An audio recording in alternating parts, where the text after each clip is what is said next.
আমার স্ত্রীর ডাকনাম রেনু। আমাকে কয়েকটা খাতাও কিনে জেল গেটে জমা দিয়ে গিয়েছিল।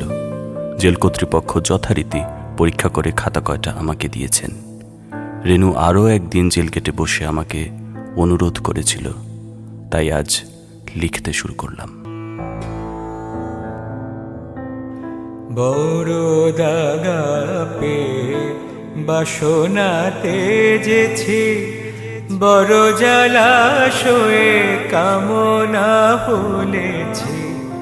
অনেক কেঁদেছি, কাঁদিতে পারি না, বুক ফেটে ভেঙে যায় মা,